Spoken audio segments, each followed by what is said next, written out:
du sport mécanique, José? Alors, du sport mécanique, il y avait deux manifestations, Anthony. Donc, on commençait par le karting, avec cette troisième manche qui comptait pour le championnat de Guyane.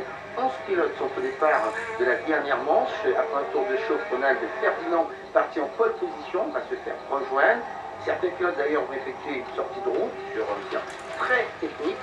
Cette troisième manche connaît un dénouement particulier. Ronald Ferdinand est distancé. Lucas Larcher va s'imposer devant Arthur Ledieu et Jacques Lachino dans une course vraiment très animée et arrosée par le soleil. Le circuit est différent pour les super motards. Il y a la partie en bitume et l'autre en latérite. C'est là que se fera la différence entre les meilleurs de cette troisième et dernière manche de la première journée du championnat de Guyane. La victoire va se jouer entre les frères Girard, François et Mathieu, qui se livrent une lutte sans concession.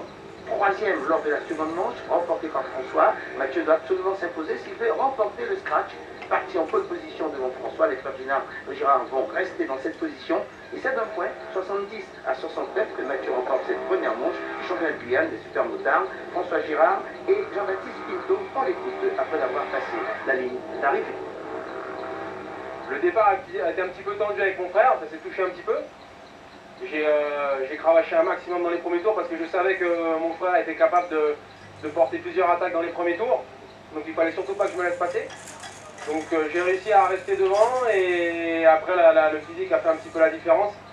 J'ai réussi à prendre un peu le large et à partir de là, j'ai roulé un peu plus relâché et assuré pour remporter cette dernière manche et puis au final remporter la journée. Alors merci beaucoup José, vous reviendrez sur tous ces événements lundi dans 973 chrono. 973 chrono à 21h05, une émission exceptionnelle.